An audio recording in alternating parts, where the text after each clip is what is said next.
Auspicious greeting, everyone. Welcome to our Future and Hope public lecture series, organized by Fogong-san Buddhist Temple Boston and BLIA Boston chapter. My name is Linya, and I'm the MC for today's talk.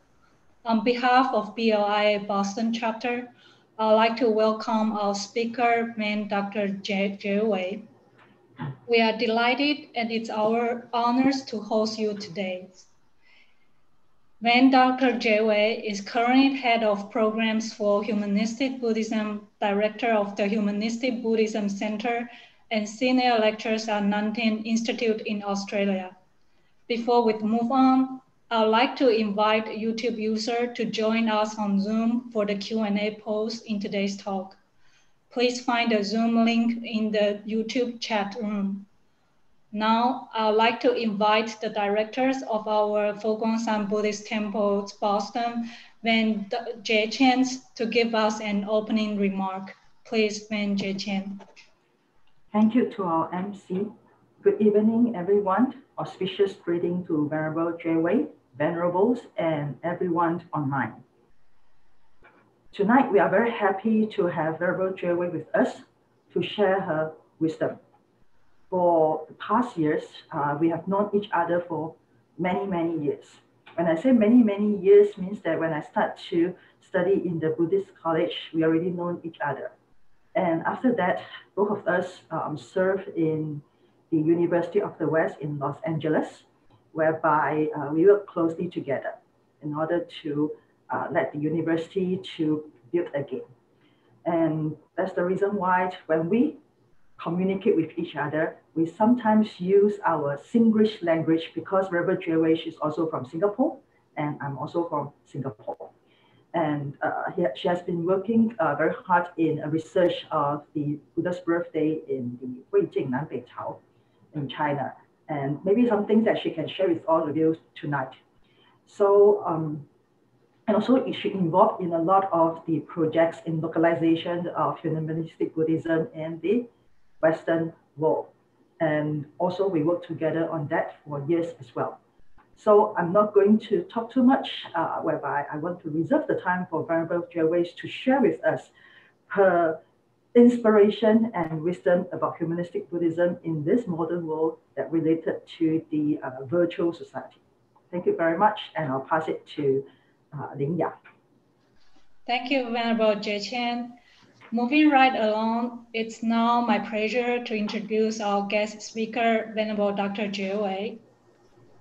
The Dharma talk will last about an hour with several Q&A polls in between. Again, to participate in the polls, please use the link in the YouTube chat to join us on Zoom. Also, I'd like to welcome you to ask questions by typing it in either the Q&A on Zoom or on YouTube. Please join me in welcoming Venerable Dr. Jie Wei, whose title of today's talk is Humanistic Life Ethic in Today's Digital World. Please, Venerable Dr. Jie Wei. Auspicious greetings. Thank you very much to Venerable Jie Qian for your invitation, and also to this dedicated team of volunteers who made this webinar happen, not just this once, but for an entire series. Thank you too to everyone online sacrificing a Sunday evening or a Monday morning to join us in this webinar. Let's together try to make this sacrifice a worthwhile one.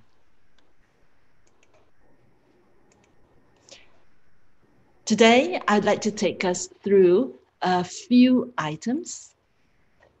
We'll begin with a bit of introductions of ourselves, since I may be an unfamiliar face to some people.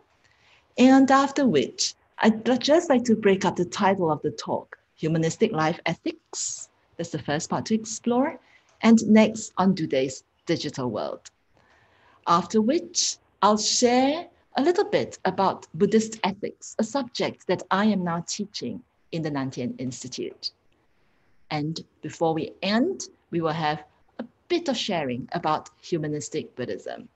And we hope that the questions will be throughout this section. So at the end of every section, I'll leave some time for all of us to inject some questions, and we'll end with some reflections and checkout. If you're happy with this agenda, let's move on to the introductions. Well, who am I? This is an age-old Chan question, I think. Like, who am I? So let me just do a little introduction of carrying on back from where Venerable Jue Qian left off. I graduated from the University of the West in California, where I studied and I worked. I graduated in 2012 after 10 years at Shilai. And that was after 2 years in the Fo-Guang University. I was among the pioneering batch of students in 2010 in this beautiful northeastern part of Taiwan. And then before that, I had the privilege of half a year at an unforgettable experience in Fo-Guangshan Buddhist College. Prior to that, I received my MBA from Cranfield University in the UK. And before that, I had an opportunity to study computer science and engineering at the University of Michigan at Ann Arbor. Basically, I think I'm trying to tell you that I'm quite old. So old, in fact, that I should be retiring. But unfortunately, because Venerable Master Xing Yun is not retired yet, I cannot retire as well. So here I am. And here I am in beautiful Nan Tien Institute in Australia that's strategically built across a very serene Nan Tien temple connected by a Nan Tien bridge, the first such private bridge in New South Wales. Excuse me, Venerable, please share your slide. Sorry? Please share your slides. Have I not? No. I thought, oh, I'm so sorry. How could I have done that? Thank you for letting me know. I thought that we had already started sharing screen. All right. I'm sorry. Let's try again. Can you see my screen now? Yes. Good. Thank you. Yay. Wonderful. I'm glad you have not missed the beautiful Nan Tien sites. So here we are. An aerial view of Nan Tien Temple and Nan Tien Institute. And you see in that corner, that pagoda. This is the beautiful grounds that I welcome you to, where once travel restrictions are lifted, I hope that you will make Wollongong or Sydney, Australia, your travel destination. And you know that you have a friend you can visit. It's called Jue Wei. All right, moving on. Well, you've heard a little bit about me. It's now time for me to find out a little bit about who you are. If you are on Zoom, we will put a poll up for you to tell me where you are from. So can you please quickly tell me which continent you are in?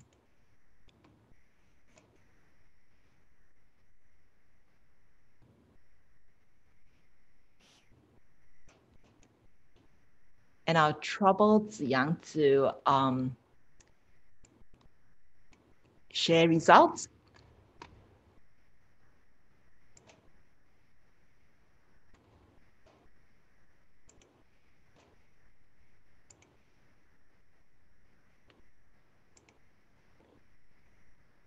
Oh, I see that about half of everybody here is from Americas and Canada, and about 20% from Asia, and about 35% from Australia and New Zealand. So welcome, everybody. It's very nice to know.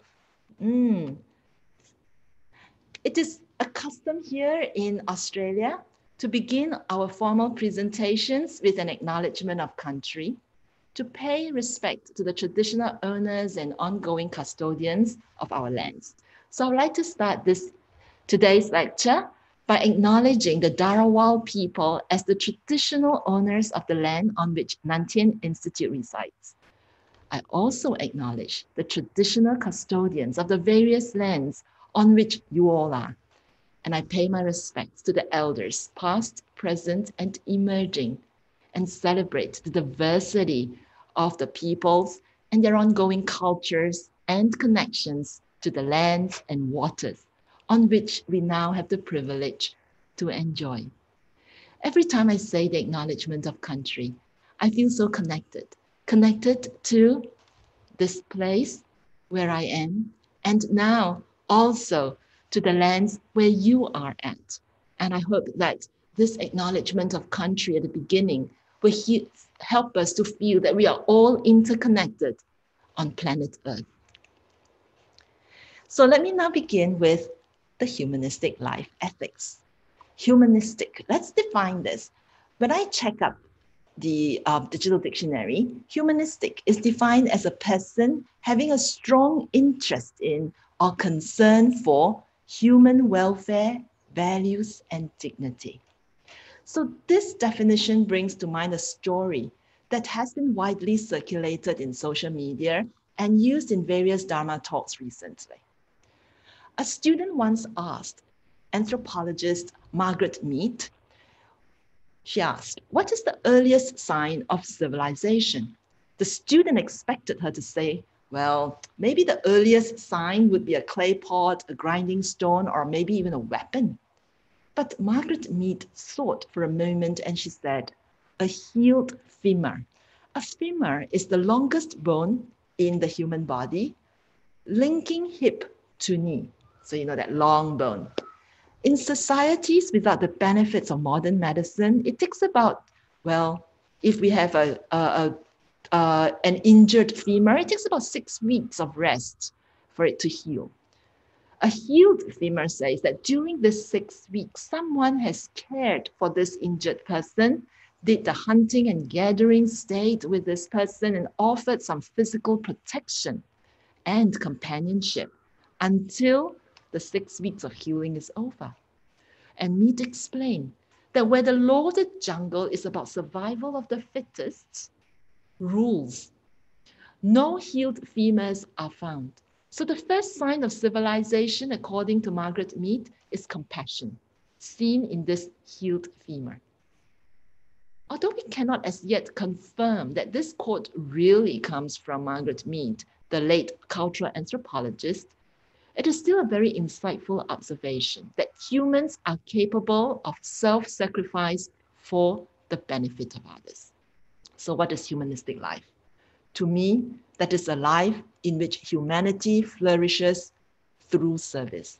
It is a life when we do some kind deeds, say some kind words, and think some kind thoughts for others. It's one characterized by the bodhisattva values of compassion, wisdom, committed service, and practice. Okay, I coined this term humanistic life ethics, but it should not be that difficult to understand. Let's start with understanding ethics. There's a tale of two wolves from the old Cherokee tales, and one day, an elder Cherokee, an indigenous people of the United States, told his grandson, my son, there is a battle between two wolves inside us all. One is an evil wolf. It's anger, jealousy, greed, resentment, inferiority, lies, and ego. The other is good. It is joy, peace, love, hope, humility, kindness, empathy, and truth.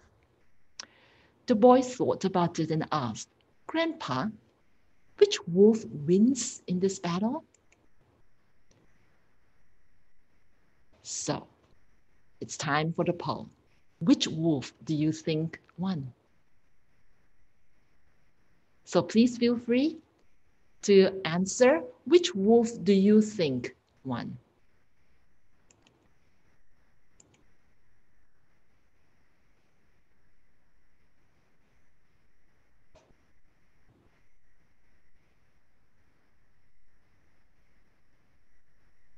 Let's take a look at the results.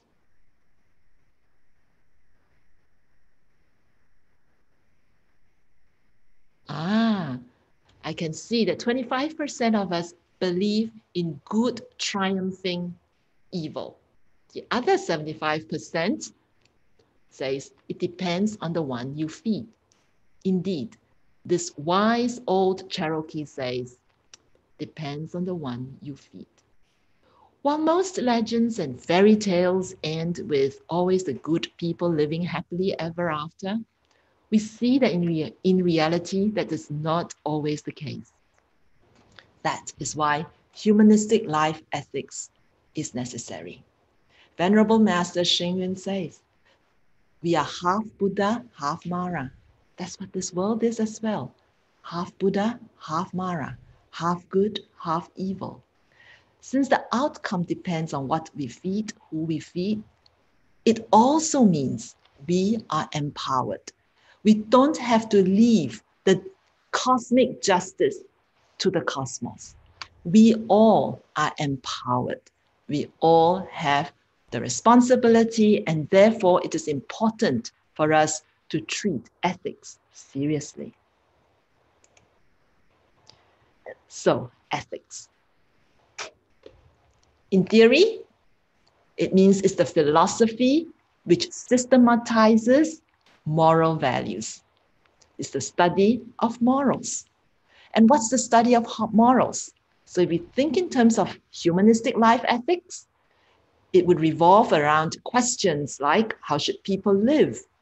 For example, during COVID-19, how should we live? Do we listen to the advice of the government? It involves questions like, what are good and bad ways of acting? For example, to mask up or not. It involves questions like, what is considered worthwhile moral living? For example, caring for those in need and isolated. I know that many of you in Boston were involved in taking care of the frontline workers. So I can see that humanistic life ethics is an important part of your practice. And that is the path of the Bodhisattva. It is over and beyond the call of duty during trying times.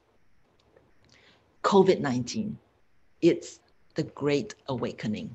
The pandemic really offers us a chance to wake up to the wolves that are inside us. They're all there.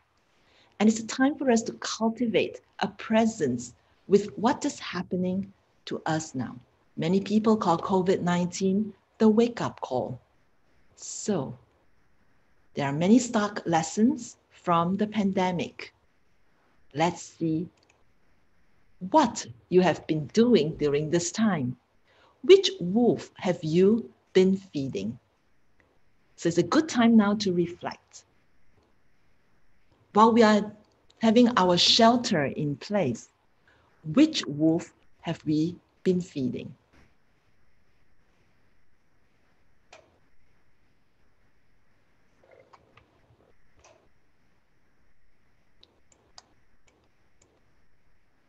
Many of us may have been locked down for about 6 months with no end in sight.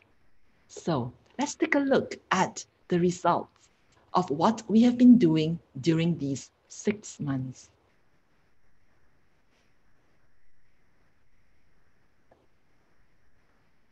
Almost half and half between the good wolf and both wolves. Well, congratulations.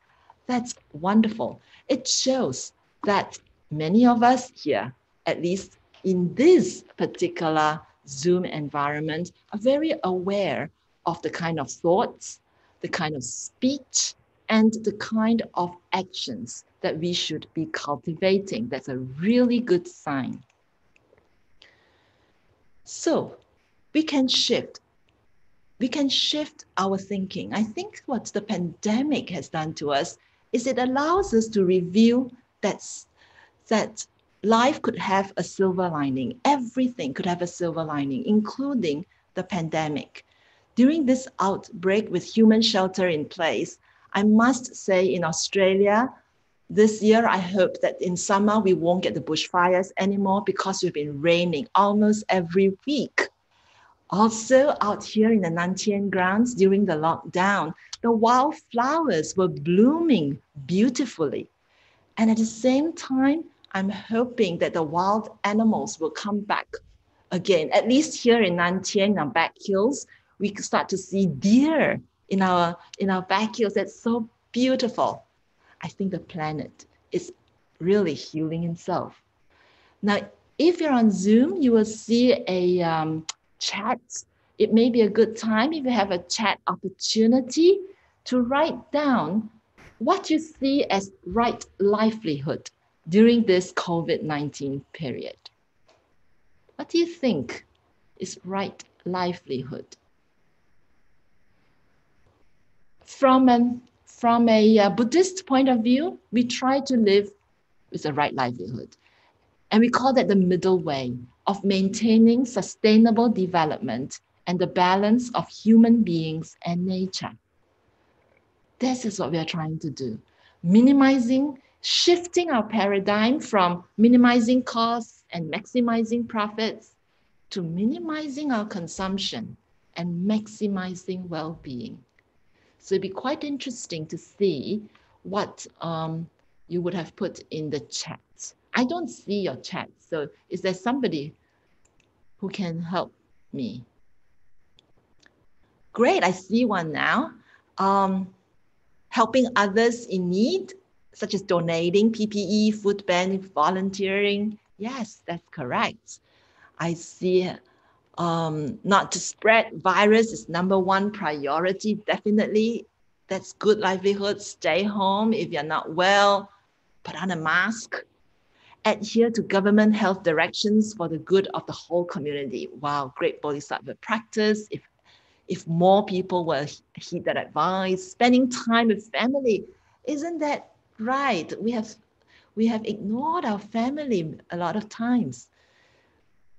Doing all we can to lessen suffering of those trapped and are worse off than me. Yes, there's always somebody we should be mindful of. To care and share, especially for vulnerable groups around us. Yes, we've started the Care and Share project here in Nantian Institute as well. Living a simpler life and be more nature friendly, so wonderful. Sharing the emotional support online to people who need it. That's correct. Our communities of practice here will start weekly check-in sessions with the community. Go get a test if you feel sick, definitely. Protect everyone around us. Gathering at home as a family, how lovely. It is indeed time to make up for all the lost time we were so busy at work. How wonderful. So you see, right livelihood, it's not all that difficult. We all know how to live a meaningful life for ourselves, for people we care for, and also for the entire community and the world around us. Very good.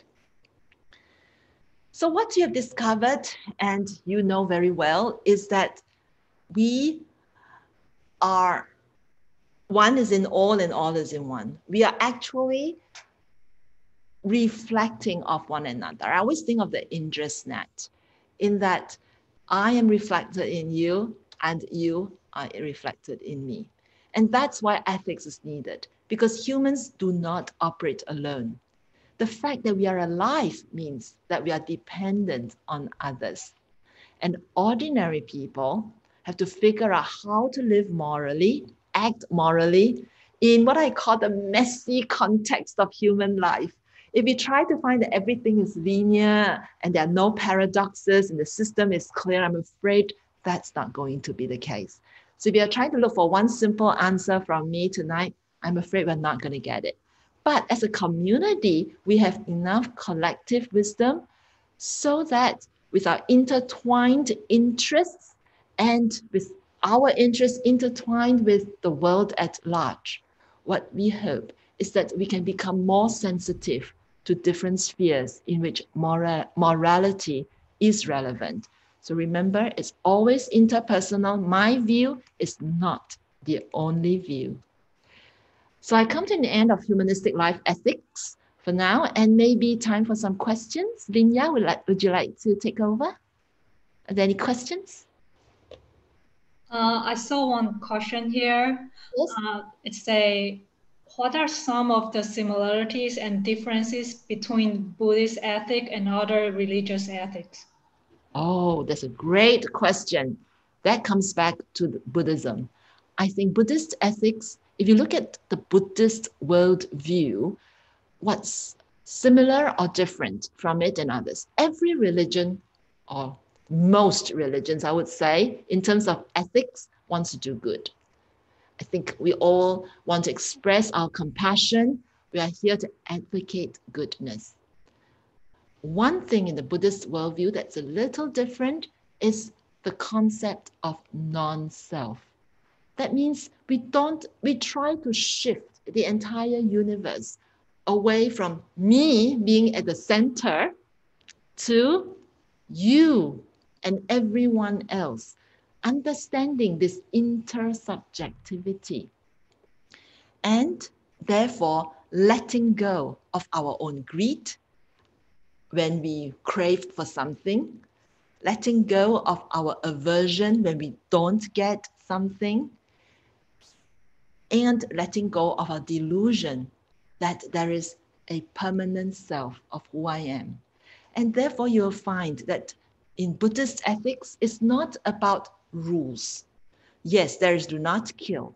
There are guidelines, do not lie, etc. But there's also skillful means. Skillful means allow us to take care of situations. So there's situational ethics as well. And I could go on forever because I'm now teaching a class on Buddhist ethics, and we've just had 2 days looking at the foundations of Buddhist ethics. So I'll stop for now. And perhaps if you wish, we can engage more if you want to look for more detailed answers. Next question. Okay, I have another question here. It says, how do we encourage others or even ourselves to feed good wolf? To what? To feed the good wolf, is it? Yeah. This is another thing about Buddhist ethics, and that is about intention. Buddhist ethics is about actually mind training, recognizing what's going on in the mind. That's why the importance of mindfulness.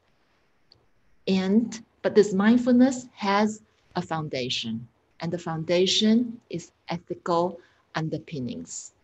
So first of all is the recognition of the good wolf that I want to embrace. For example, let's set my intention today. If I intend to be, say, I intend to be compassionate. So today is a day when I'm going to go out there and consider other people's point of view and their needs before mine or together with mine. So I'll think in terms of giving joy to others, giving convenience to others, giving hope to others. These are all important considerations.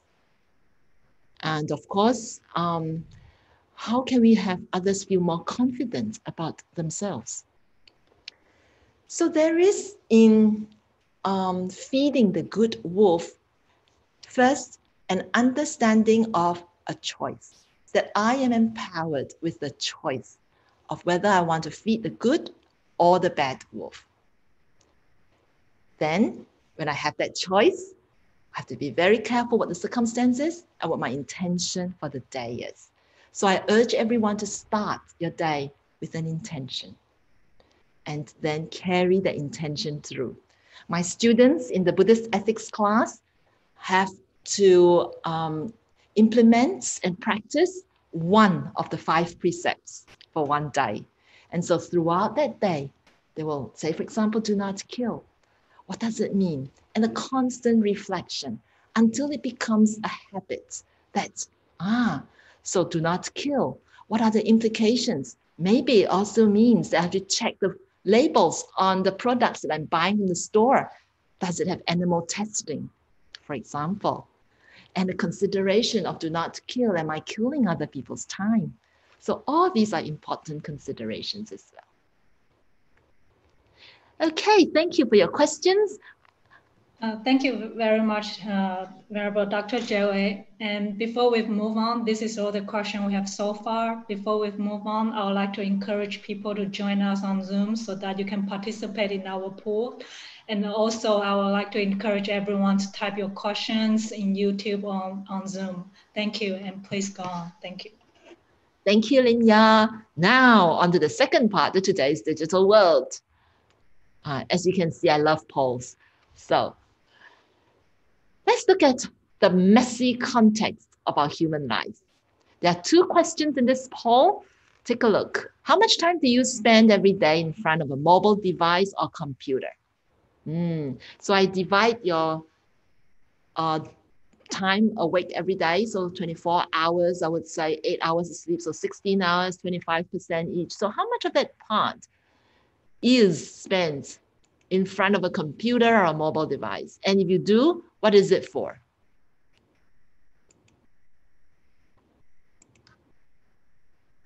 It'll be quite interesting to see.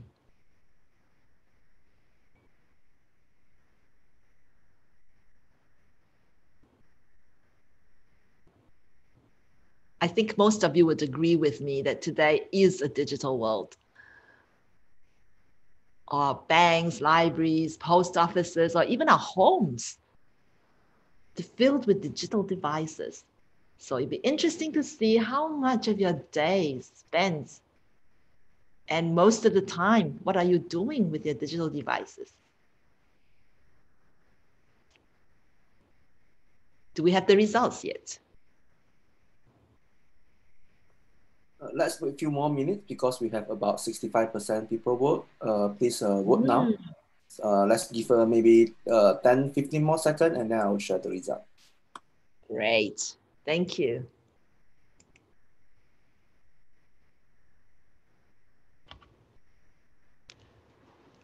And it's very hard to decide, isn't it? It seems like I could use my mobile device for everything. So just look at what is your key ones?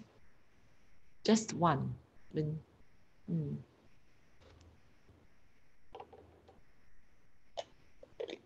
Wow, let's see. So most people, as you have guessed, is about 5 to 12 hours. It's a good part of our day, and about 13% says that most part of my waking hours. And for some, you spend very little time. Yes, that's pretty good. So most people spend it on work, for study and research, some on entertainment, some on communication with family, for example, during lockdown, and some on social media. Well, great. It looks like a very healthy use of your devices. That's a very good spectrum. Well, now let's look at the internet.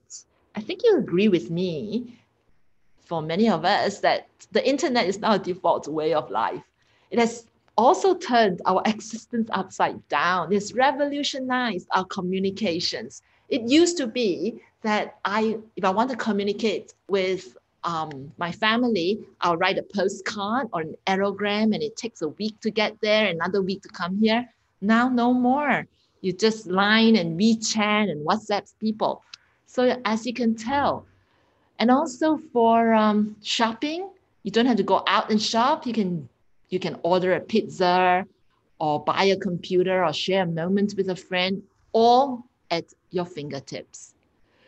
So this new world of getting information has changed the way we live. But it has also changed our brain. According to psychology today, there's plenty of internet addiction. I see that it probably is not a problem with this cohort here online today. But Chinese researchers have discovered that when they did a research with some college students who spend approximately 10 hours a day, 6 days a week, playing online computer games, they found that the area of the brain that's affected is also the same area that would have been affected if they were addicted to alcohol, heroin, cocaine, and marijuana in adolescence.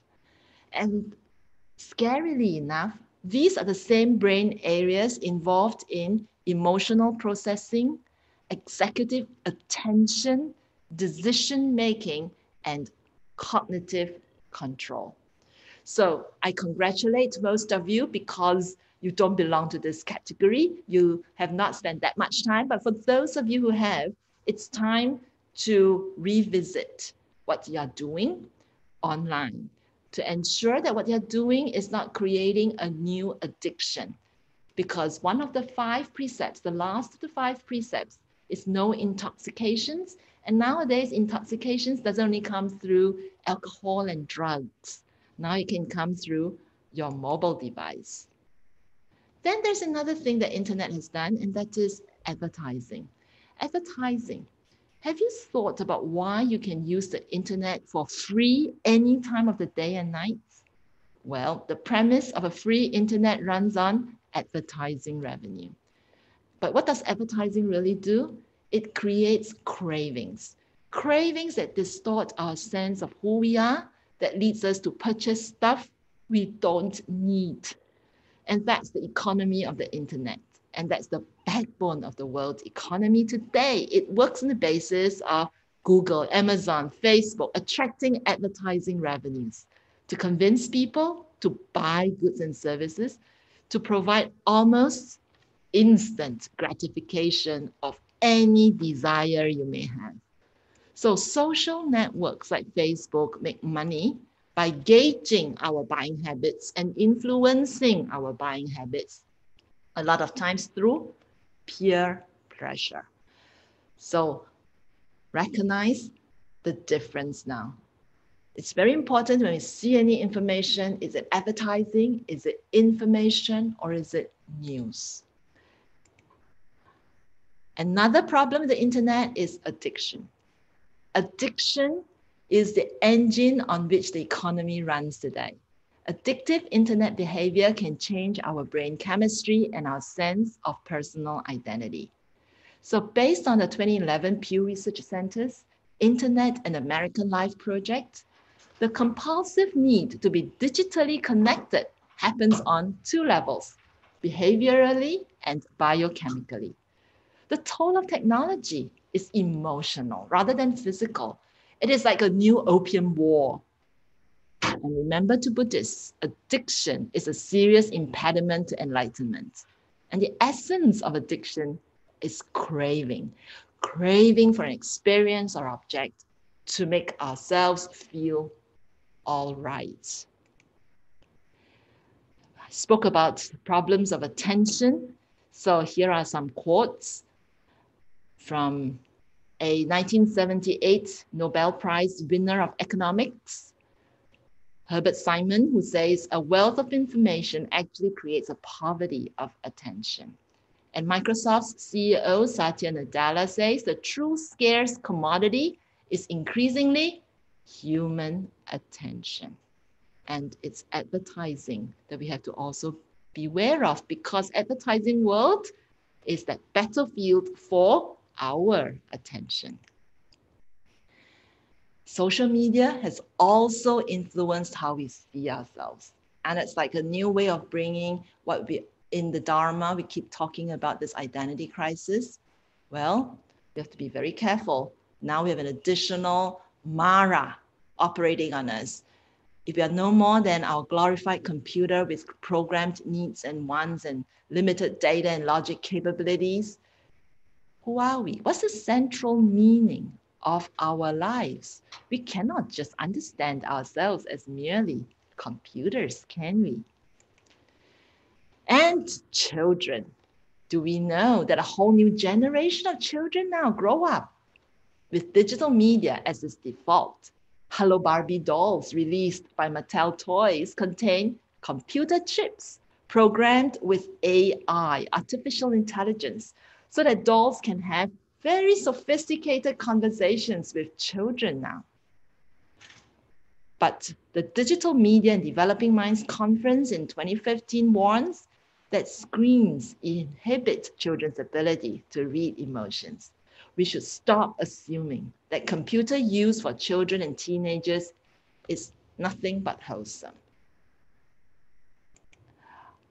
What I'm saying is that digital media can bring about the 3 poisons. It can bring about greed, as it makes available the objects of desire in greater selections and cuts down the time between our desire and obtaining the object of desire. It can bring about anger and hatred, because the internet provides the platform for quickly and widely spreading hatred. It can bring about confusion or ignorance with fake news.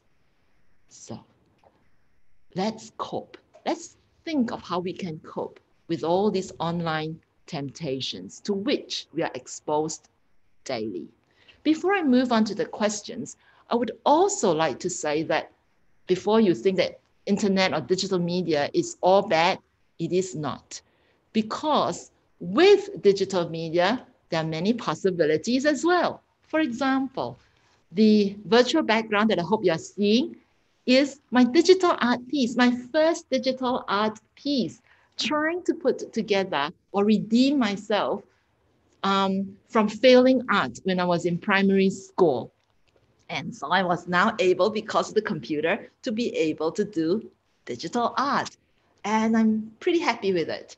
And I know that with apps and all, we are now able to monitor our fitness. We are able to monitor our heart and immediately connect that with emergency help if needed.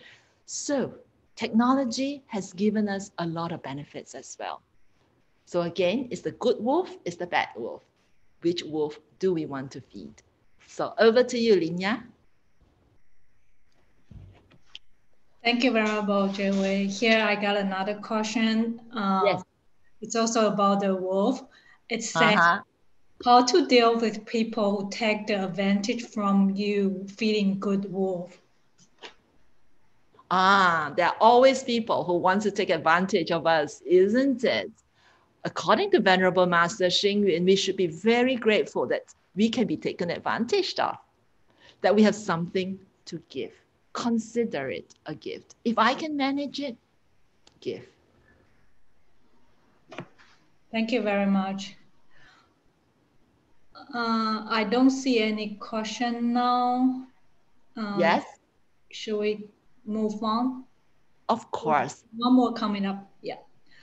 So here's a question. How do we distinguish the true and false informations from the internet given the speed of transmission? And Yes. how do we make sure our younger generation have the ability to make judgment? That's right. Critical thinking, I think, will be a very important skill in this new normal. There's so much information online. Just remember, Facebook is not a news place. Facebook is a social media platform. It's not a place for you to get news. So it's the same with Line and WeChat and WhatsApp. Those are called social media platforms. That's what they are there for. There's no peer review. There is no editorial review. We should still get news and information from reliable sources. The same with internet. If you key any keyword, you'll probably get tens of thousands of responses. How are we going to distinguish that? So there is still value for places like peer-reviewed journals. There's still why we have newspapers, right? Where there are editorial boards reviewing the information for accuracy. That's why there's research being done by various research bodies. I try to get my information from sources and from people whom I can trust. But also, remember in the Kalama Sutta, the Buddha says that we are supposed to test whatever information that we get. So we should test for the truth of such information ourselves and not accept whatever we come across. So the Kalama Sutta is very useful at this time. Thank you very much. I have one more question here. During this pandemic time, a lot of temple service and meeting have been moved online. And do you have any advice how for people how we practice our service during this this pandemic time? Like all of the online service, is there any guideline for that? Yes, we are so fortunate that the pandemic occurred at a time when the technology is pervasive. Just think of, let's say, in the past, when there were pandemics as well. This is not the first time that the human race faces pandemics. The good thing about being human is that we are creative, innovative, and we can find ways to continue to connect. So in a environment where the digital world enables us to connect still with rituals, with Dharma services, we definitely ought to make the best use of this opportunity to connect with a practice and cultivation environment. You now have many choices, many options at your fingertips. So go and try, but always go to the places that you trust and where you feel that you are connected. Because it's not just that me and that service. We are now, for example, in a Dharma service. It's how much you feel connected in that community. Do you feel that you're a part of this community? And second, what is being taught to you? Is the Dharma that you use humanistic? Does it help us to become a better person? Does it help us to become the bodhisattva that we want to be? And if so, that's probably the right place for you. Thank you very much. These are all the questions I have so far, and let's just move on. Thank you. Thank you.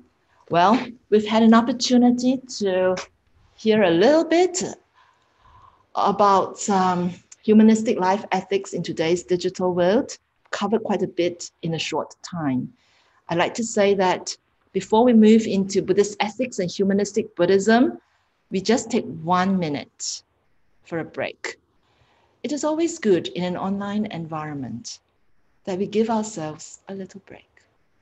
So we just sit upright where we are, close our eyes, and relax. Take ourselves away from the screen.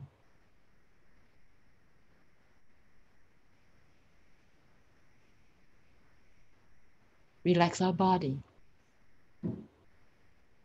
Scan our body for any areas of tension, any anxieties, and let it go.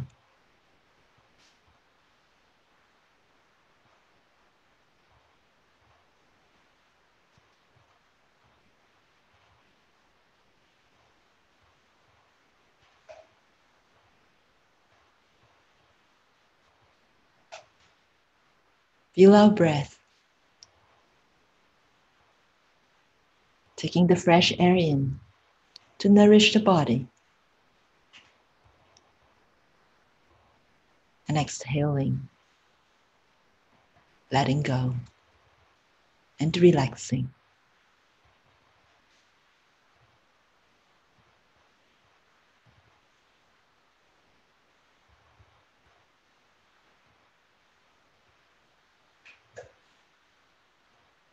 When you're ready, return to the present moment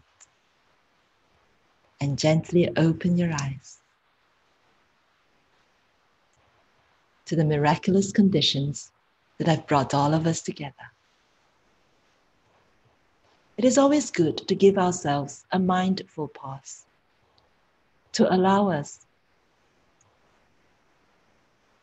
or to allow our brain to have an opportunity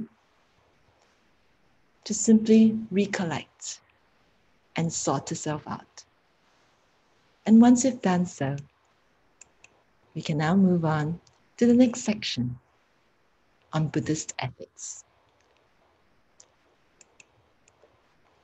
Why is Buddhist ethics important? If ethics is about how we should live, then Buddhist ethics is how we should live if we were to adopt Buddhist principles. We do not have to be Buddhist to adopt Buddhist principles.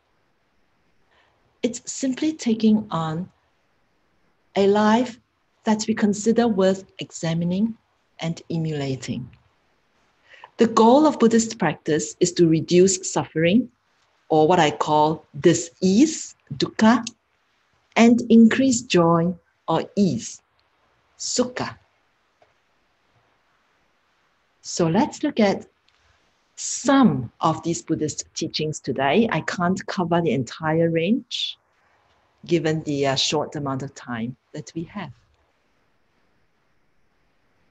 We mentioned that COVID has given us the best opportunity for awakening. What are we supposed to be awakened to? Perhaps this model may be a useful one for us to consider. That COVID has given us an opportunity to understand how our desire and our intent constitutes the life forms as we know them.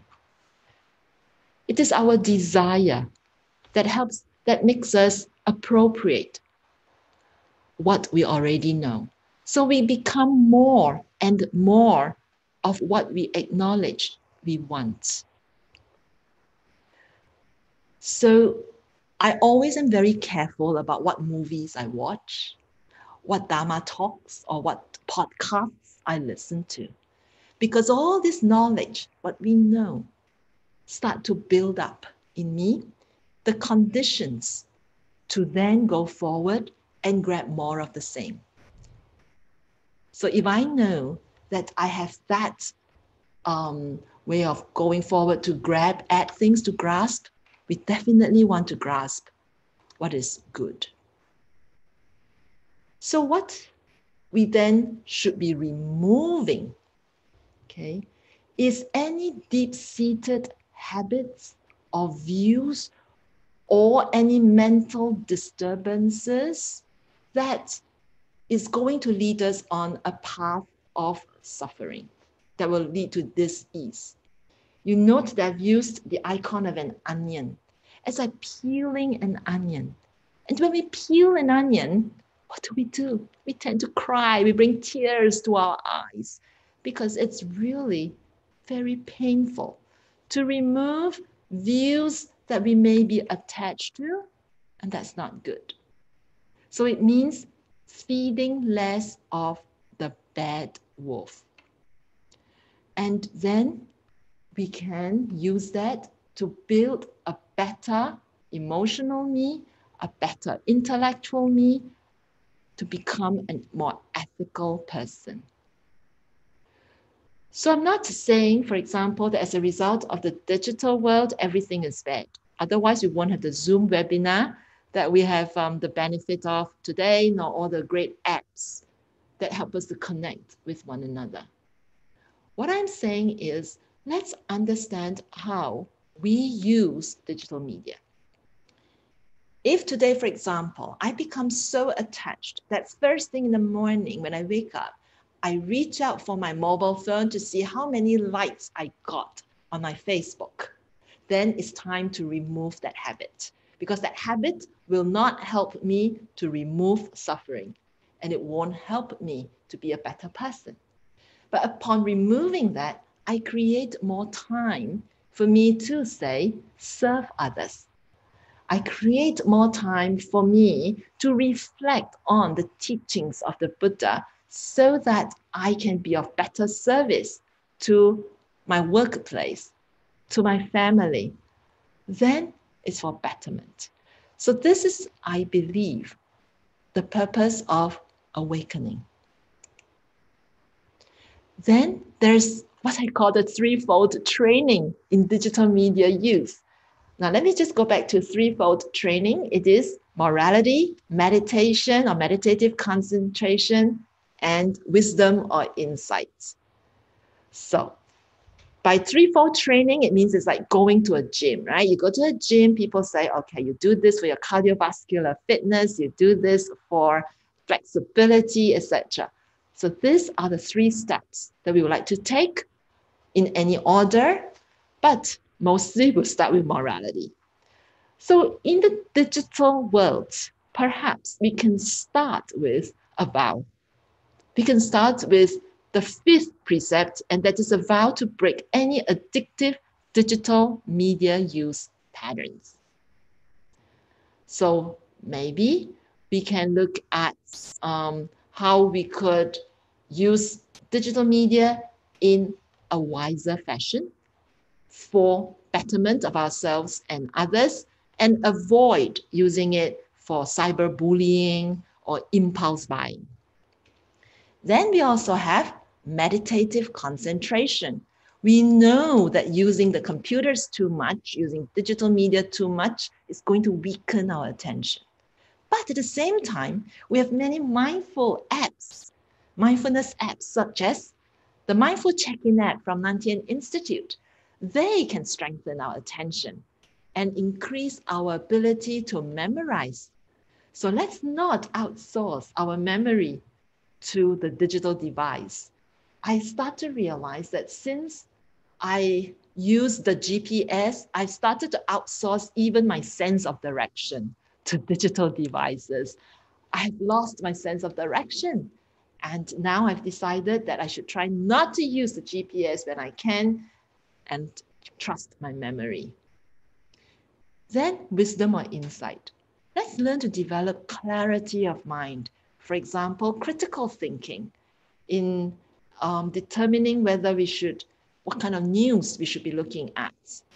Developing ethical guidelines to give ourselves a chance to win that attention battle against advertisers.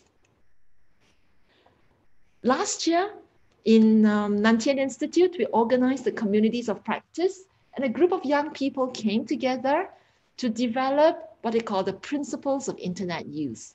So we are in this working group and we say that we should definitely use the internet for self-education, to promote compassion and etiquette, to have guidelines around social media usage, to work from individual to community thinking, and to also have guidelines to balance online and offline worlds. These resources are now available on our websites. So if you come to the community.thbbep.org and you click on resources, you will find our principles of internet use that I hope will be useful for you. As bodhisattvas, I think what's important is to recognize the light of true compassion and wisdom, and to use these electronic products for that purpose. So I hope that this little bit about Buddhist ethics is useful to you. Any questions, Linya? Yes, I do have one question here. Yes. It's Elon Musk brain chips technology, which is also known as Neuralink, claimed to help people suffering from neurological disorder and brain disease. But this device will tap our thoughts also. What is your thought about allowing AI to our secure space? Yeah. Thank you very much for this question. It is, I think that in this imperfect world, everything has pros and cons. You probably have realized that as we invent new tools and new technology, the intention very often is good. It helps us, even the dynamite, right, started off as for good intention, and then it ended up being a very destructive weapon. Today, gene drive, for instance, where a whole population of mosquitoes had their genes modified so that we won't have malaria. But what are the ethical implications around such interference with the genetic makeup of a member of our huge ecosystem? So the same with your question. This is an imperfect world. It's an imperfect world of paradoxes, but it's all made by humans. It's up to us to say how much we want to allow interferences in our lives and when we want to place a stop. Remember that everything has a karmic consequence. So whatever decision we make, I hope that first of all, we be very informed. And that's what we mean by being informed Buddhists. We should be informed by all the conditions that lead to this particular decision, after which explore all the possible consequences and how they may affect others. We are not Buddhas yet, but we're inspiring to be Buddhas. And I think one of the characteristics of Buddhahood is that the Buddha is omniscient. And what does that mean? The Buddha takes as wide a view as possible, understanding what are the implications, not just in the current context, but the roll-on effects in time and in space. As like a chess master playing a chess game, you can't just look at this step. You have to look way ahead across many steps, and then to know whether this is going to lead to some a win or not. So it's the same, I think, with any decision. The world is very complex, made even more complicated. There's no straightforward answer, I'm afraid. But we can create that future together. Thank you very much. One more question here. At this age, many people have very extreme views. For instance, some people believe technology is very bad and vice versa. Especially in America now, this day, people's views are very polarized. How do we seek for the middle way? And how do we encourage people to listen to each other? How I wish that the middle path is more understood by everyone. You know, the middle way, I think for many of us here, we know that the middle way is important. There are so much polarized views, and we know it brings about suffering. A lot of it has to do with our attachment to I, me, and mine. How do we change? If I look at what Venerable Master Xing Yun does, he does so with community. It's not me against this big cogwheel out there of polarized views. Perhaps if I can get together with a community of like-minded people, all of us as little small wheels can then turn a middle wheel. And this medium wheel can turn the big wheel, one step at a time. So it's more important now than ever, but also to be patient. You know that human race has taken many decades, if not centuries, to learn about human rights. Let's take, for example, slavery. Just take slavery. Today, if you ask around everybody, I think most people would say that slavery is no good. But just imagine maybe 1,000 years ago, if we are still asking the same group of people, do you think slavery is good? I don't think that people would not think so. It's taken us at least 1,000 years to learn that slavery is an infringement on something called human rights. So then again, in order to move on, we need to have education. We need to have community power, grassroots power. We also need our politicians and people who in power to appreciate the importance. And that's why the Buddha spent a lot of his time teaching politicians. Venerable Master Xing Yun also, politicians came to consult with him. So we hope that people in power can learn more about what's good for everyone and not just hold on to single views. Diversity is important. Thank you. Thank you, Venerable Jue. Let's Yes. continue to your presentation. Thank you. Thank you. All right, now, humanistic Buddhism. Humanistic Buddhism. Who am I as a human? So, while we acquire the abilities now with the digital world to become more and more godlike, are we losing sight of who we really are and of our own inherent worth? Will these losses reflect back to influence how we understand and experience who we are as individual human beings? Or perhaps has technology helped me to better understand what it means to be human? The intelligence revolution is a wonderful one. I think over the past few centuries, we've progressed from industrial revolution to information revolution and now to what we call the intelligence revolution. But as I've said earlier, has that really helped us to resolve the conflicts? You've mentioned about maybe things related to human rights, but there are also burning of fossil fuels, global climate change. Now everything is, we are so interconnected and things come around so quickly. Peter Hershock calls this the karmic accelerator. Karma is coming back to us quicker and quicker. So there are many environmental, economic, political, and cultural values that keep us together, but that's also, like we have pointed out in the last question, that's also splitting us. So, do we really have the freedom of choice? Do we have the freedom to choose what to experience, what to listen to, what to watch, where to travel, and what to buy?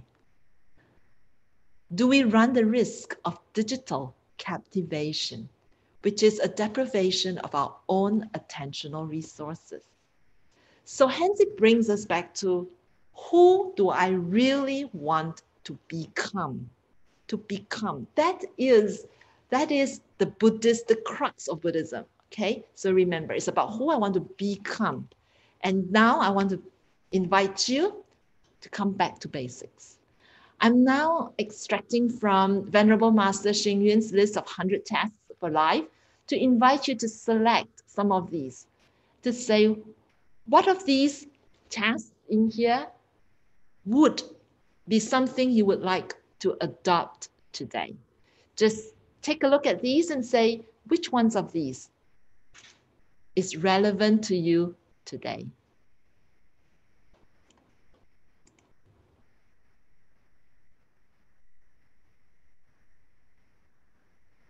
I've chosen these because I hope that your selection is something that you would make a note of so that you can start your routine after this webinar. There's no right or wrong answers, just like all the other polls, but it's an opportunity for us to think, my daily life tasks, what would I like to keep doing? This is called right effort in the Noble Eightfold Path. And with this right effort, let's have a choice in this world today. Have we got any results yet?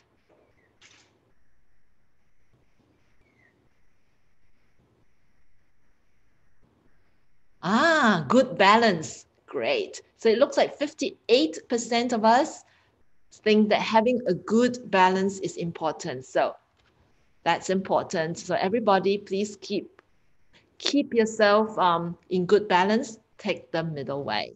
Thank you. And for the rest of you, whatever you have selected is important to you. So make sure we do that. Now, the next one, just establish ourselves. Time to poll.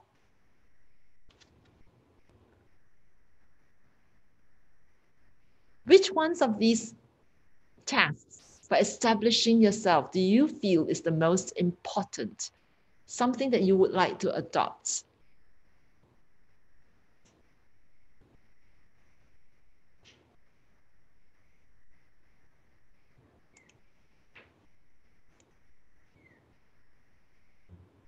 Again, whatever you have selected, make a note, because that would be something you would like to go back and reflect upon and come back to.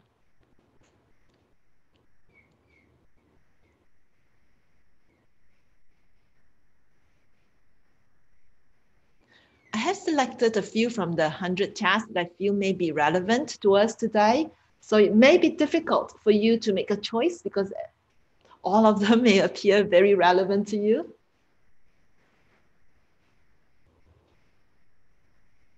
So choose one, because it's very hard, I think, for us to do too many at one go.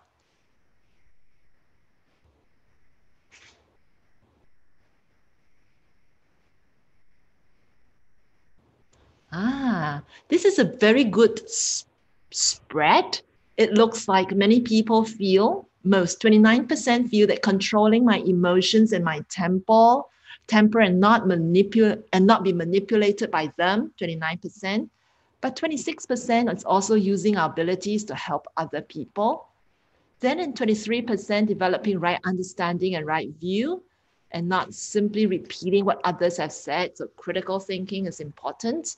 And 19% says having confidence in myself and setting realistic goals for myself.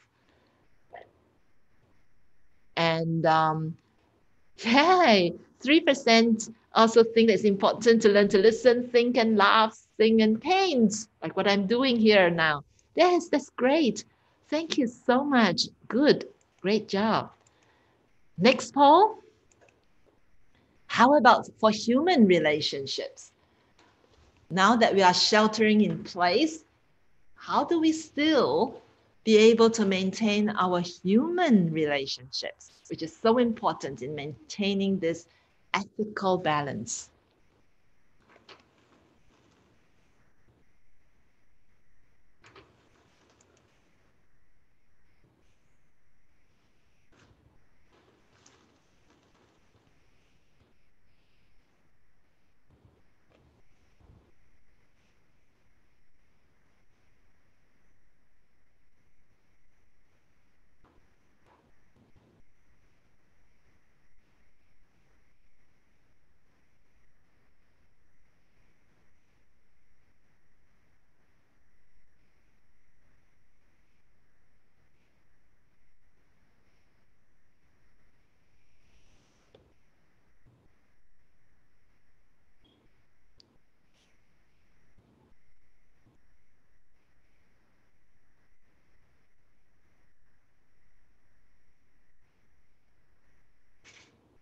Okay, do we have the results yet?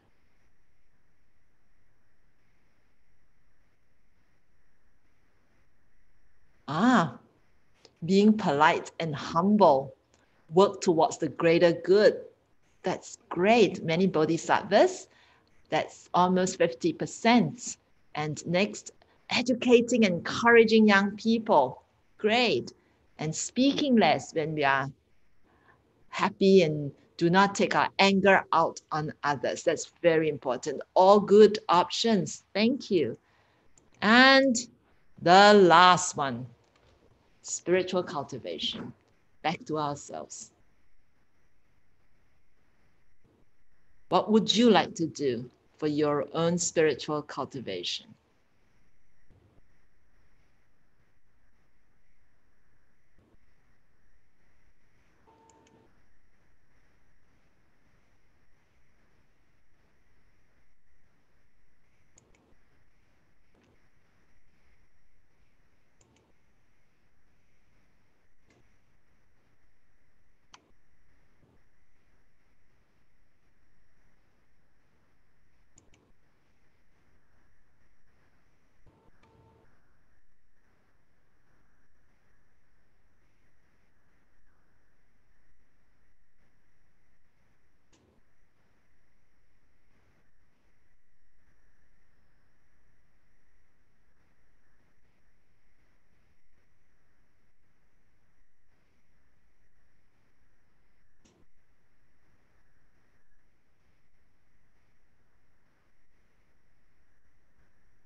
So do we have the results yet?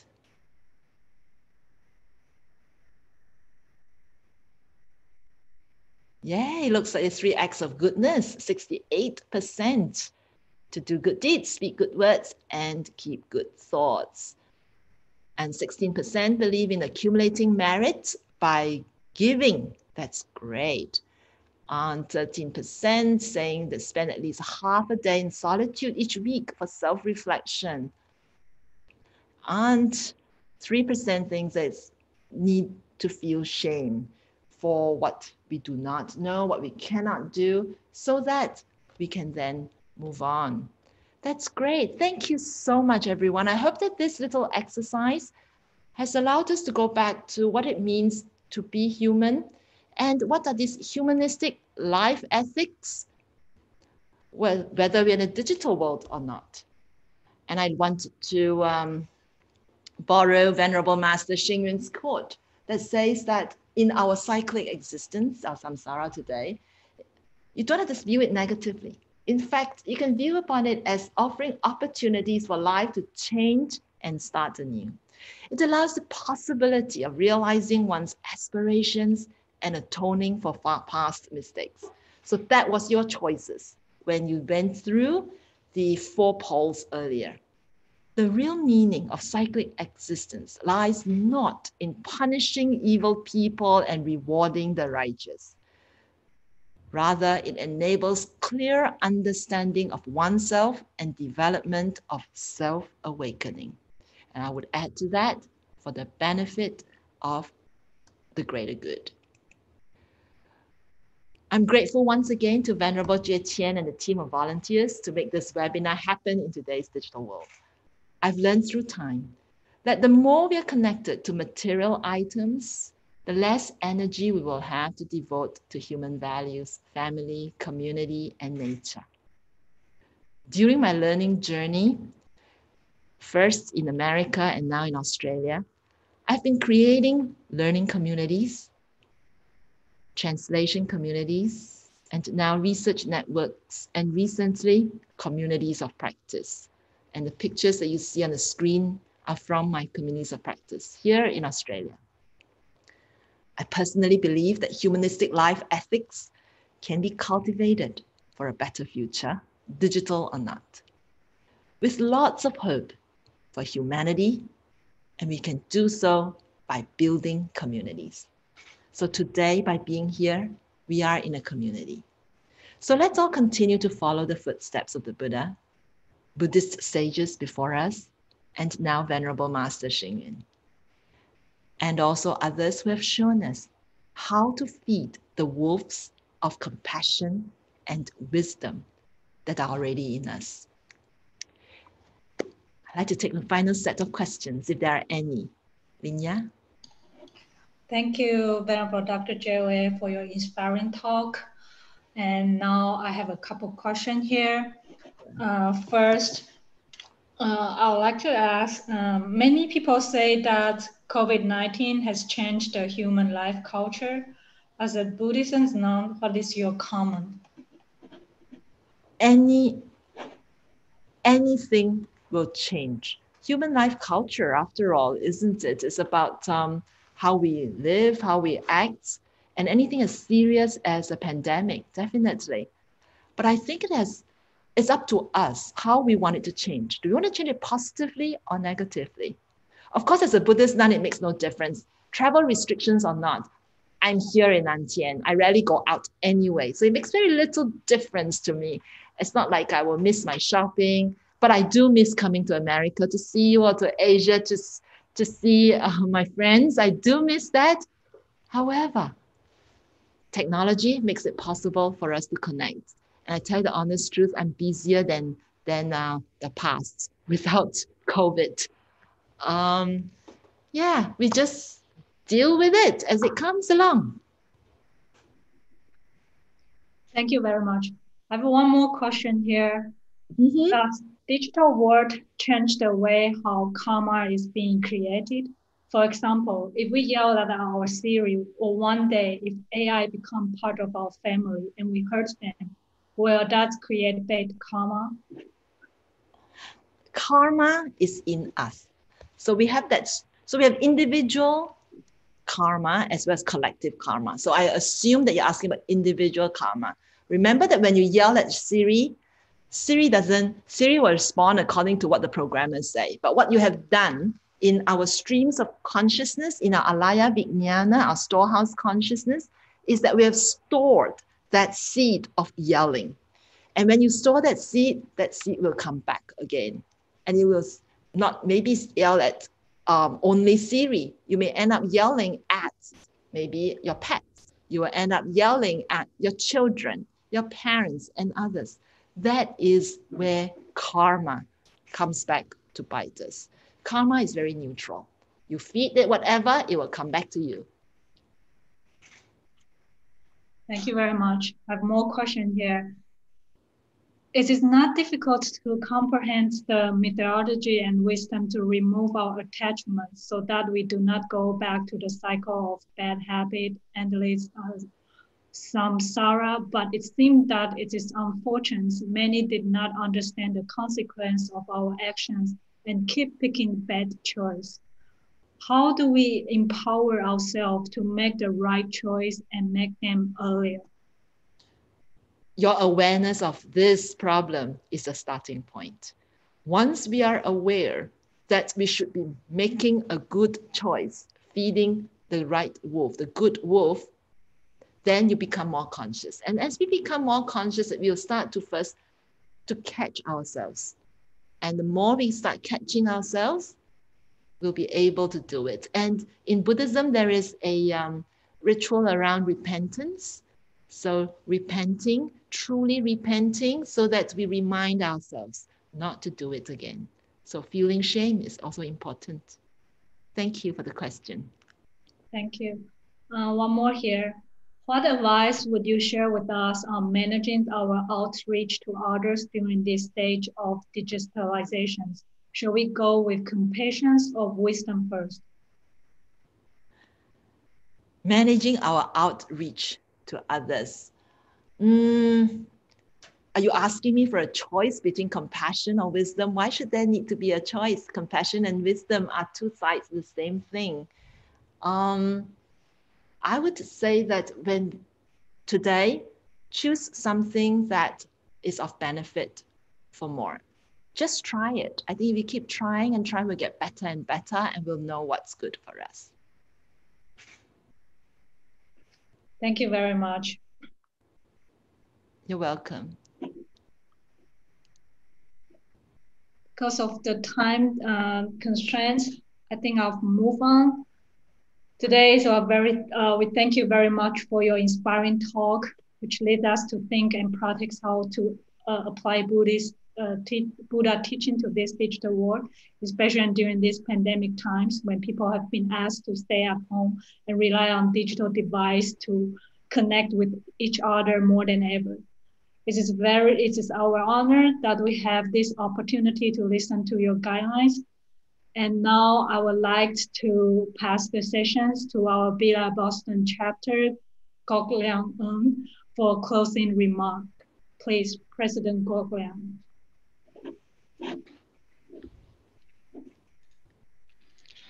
Auspicious greeting, everyone.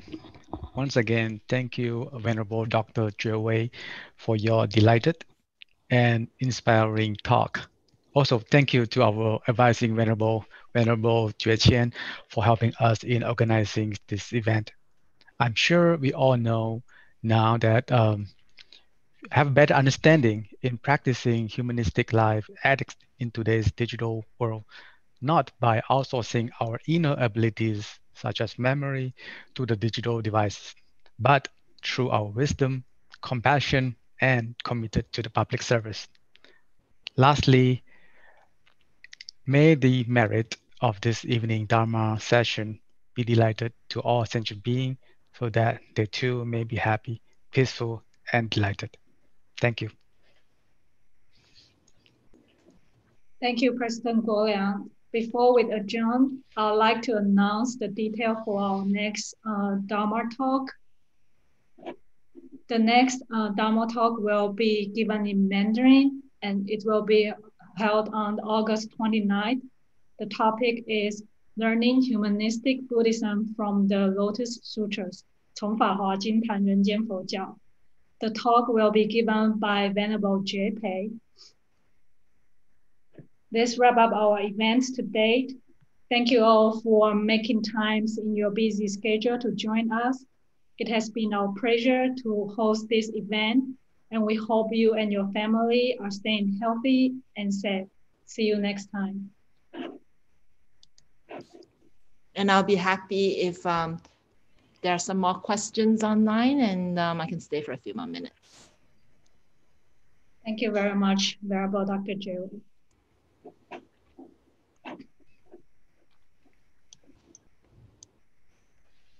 I hope that this has given everybody an opportunity to reflect. I don't have any answers that I've said before, but I'll be happy to just share opinions. So, are there any outstanding questions that I have not looked at?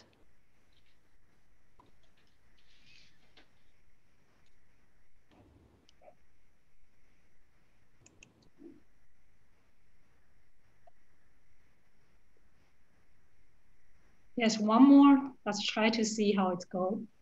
It's Yes. since we are now traveling beyond here on Earth, how can we extend humanistic ethics beyond here? We will have Wow. communities on the moon. And Well, let's try and take care of this earth as we are. This earth, this precious home of ours needs a lot of care. If we keep diverting our energy elsewhere, who's going to take care of Mother Earth? I sometimes worry that we try not to take care of the here and the now.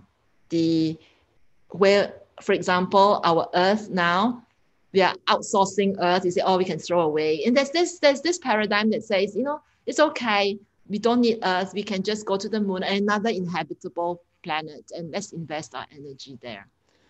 But then we'll shorten the life here on Earth. And think of the number of people who will suffer as a result.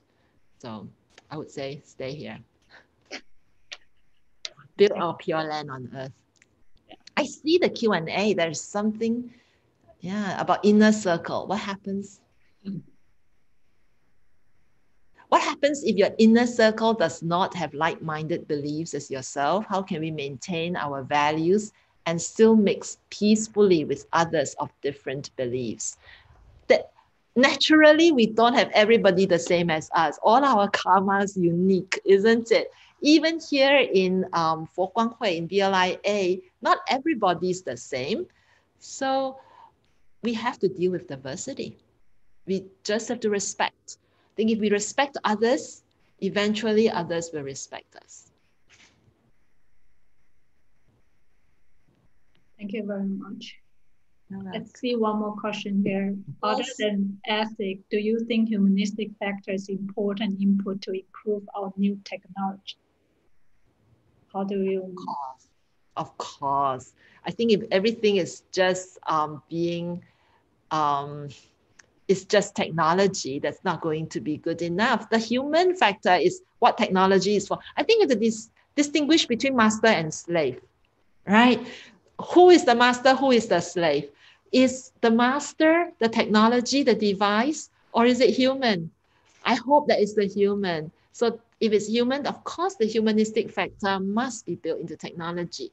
So this is the reason why I ended the entire webinar with humanistic values and practices from Master Xing Yun. And whether technology or not, this is what we should do as humans.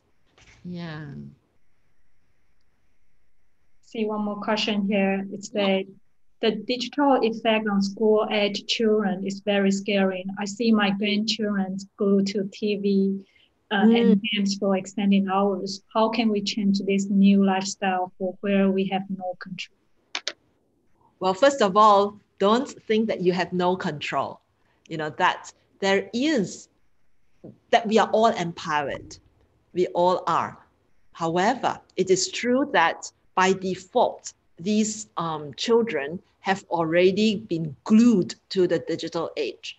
So can we create something fun for them outside of the computer? Can we maybe invent board games that are more fun? Can we invent games out in nature as well? So it reminds me of in the Lotus Sutra, how there is the fire metaphor, that this house is now being burned by fire, and the children are all playing in there. So it's like us playing on our digital devices, right? But what did the very wise father do? He created these beautiful carts of lots of toys, even more beautiful toys, and say that they're outside. So run out, children. The children did. So we have to create things that are now more exciting, that will perhaps stimulate their minds a lot more.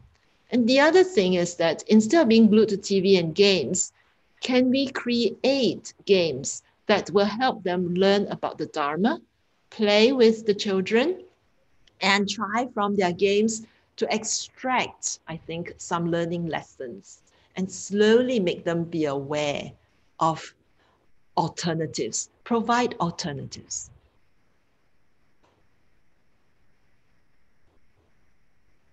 Thank you very much.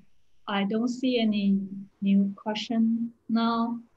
I think the alternative that we should provide is also take these people to new communities, for example, in the temple, into camps, nature camps, provide other kinds of people-oriented activities instead of just only having digital devices.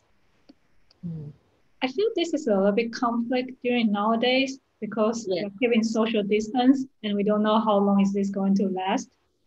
And for it, especially for the younger children, they need more, like what Venerable just mentioned, they need to have more interactions and more outdoor activity. So in nowadays, it looks like it's much more clean to more like digital than outdoor. So it's kind of hard to get the balance. You know, the parents themselves and everybody at home have to do the same. That means instead of the parents themselves also on their digital devices, the parents will have to think of alternatives. There are so many things you can do. You know what I've heard people do? They have people who start singing, right? You can do singing activities, composing music, learning piano. There's so many other things and skills that can be picked up at home. Look what I'm doing. Okay, you can't see this because of my virtual background, but I've been doing this digital art. I've done more than that. Let me show you all the other cool things I've done. I've also done 3D. I did a 3D giraffe. I'm not showing you that, but I will show you things like, see, my pouring art. I did pouring art. That's my cosmos. This is my earth. It's actually a heart shape. Pouring art. It's a lot I can do, even though I'm locked down and I don't have to be in front of the computer. That's very true. I can show you this too. I did paper cuts. Yeah, because I think of this is, let me walk away so you can see the whole thing. You see, I cut the pagoda. I cut our Nantian temple, and I painted the rainbow. I used the rainbow to say that this is what post-COVID will be like, that we will see rainbow again after, we'll see sunshine, we'll see rainbow, and it will be over Nantian, over any place that we are in. So there's so much we can do, isn't it? Yes, we need to be more creative. Correct, and have fun. Yeah. Yes.